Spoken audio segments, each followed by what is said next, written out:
halkan waa Qowl Media TV.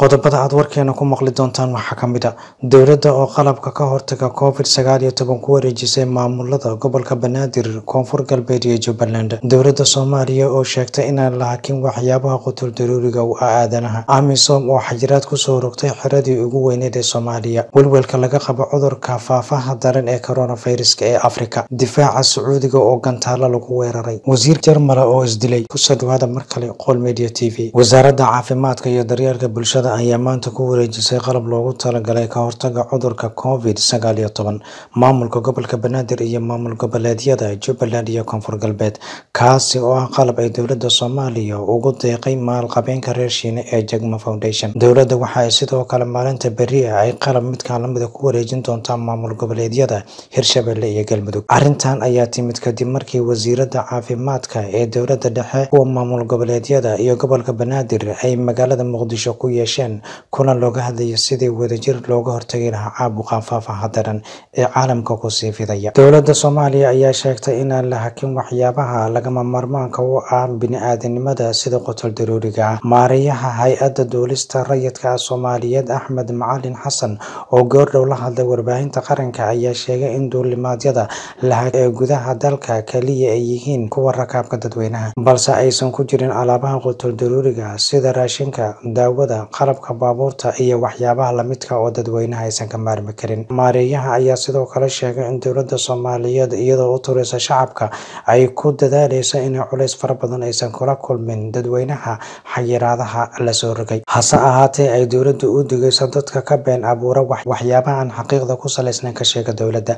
Axmed Macalin, maareeyaha hay'adda duulista rayidka, waxaa kaloo intaa uu ku daray in alaabaha dibadda ka yimaada sida raashinka, daawada iyo waxyaabaha kale ee lamid ah ay u fasaxayeen in dalka la keeni karo. Howlgalka nabad ilaalinta Midowga Afrika ee Soomaaliya AMISOM ayaa xadiday dhammaan gelitaanada iyo bixitaanada xerada militariga ee Xalana ee magaalada Muqdisho. AMISOM ayaa waxa ay sheegtay in xerada ay xayiraad saarnaan doonto muddo 30 cisho ah cudurka faafaha daran ee coronavirus awgii. Bayaan uu soo saaray howlgalka Midowga Afrika ayaa waxaa lagu sheegay in iyaga oo tixgelinaya baahida loo qabo in la xakameeyo oo uusan faafin cudurka coronavirus ee safmarka ah, sidoo kalena la dhowro caafimaadka iyo badqabka dadka degan xeradaasi iyo kuwa soo booqanaya intaba. AMISOM ayaa waxa ay xerada Xalana ku soo rogtay xayiraad muddo 30 cisho ah oo ka bilaabmaysa saqda dhexe ee 29ka bishan Maarso. Tallaabadaas ayaa dib loo eegi doonaa hadday baahi kala soo baxdo. Baqdin iyo murugo musiibo qoto dheer oo ka dhana bini'aadanimada ayay ku tilmaameen khubaro iyo dhaqaatiirta howlaha bini'aadanimada ka shaqeeyo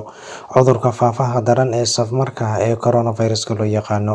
Walaaca laga qabo faafidda cudurkan guud ahaan qaaradda Afrika iyo meelaha ay qaxootiga ku badan yihiin ee kaamamka iyo dadka u nugul cudurkan. Fayraskan faafaha daran ayaa ku faafaya adduunka oo dhan iyadoo ay qaadeen in ka badan 660,000 halka 30,000 oo ruuxna u dhinteen tan iyo markii laga helay Shiinaha dabayaaqadii sanadkii hore. Afrika gudaheeda tirooyinka la xaqiijiyay weli waa ay yar yihiin, laakiin waa ay sii kordhayaan. Ilaa Sabtidii 3,924 kiis ayaa la soo sheegay, halka dhimashada ay tahay 117 ayaa lagu soo waramayaa guud ahaanba 46 wadan oo ka mid ah 54 dal ee qaaradda ay ka kooban tahay. Difaaca cirka ee boqortooyada Sacuudi Carabiya ayaa soo qabtay 2 gantaal oo balaastiga oo ka sarreeya caasimadda boqortooyada Riyadh ee koonfurta magaalada Jizan, sida uu sheegay afhayeen u hadlay isbahaysiga uu hogaamiyo Sacuudiga ee dagaalka kula jira Xuutiyiinta dalka Yemen. Turki Al-Maliki oo war-saxaafadeed uu soo saaray u sheegay wakaaladda wararka ee Sacuudiga waxa uu ku eedeeyay weerarada fashilmay inay ka dambeeyeen Xuutiyiinta dalka Yemen. Waxa uu intaa ku daray in la burburiyay gantaaladii ay soo gameen maalintii Sabtida ahayd. Wasiirka maaliyadda gobolka Heesan Dr. Thomas Sheffer oo geeriyooday. Wasiirku wuxuu geeriyooday maalintii Sabtiga ahayd oo taariikhdu ku beegnayd 28 Maarso 2020. Wasiirku wuxuu ka tirsanaa xisbiga talada haya ee dalka Jarmalka cisbitaalka CDU ee meel kale ka tirsan tahay. Wasiirku wuxuu si ula kac ah isugu dhigay tareenka dheereeya ee dalka Jarmalka oo loo yaqaano ICE. Sababta uu u geeriyooday lama yaqaano ilaa iyo hadda.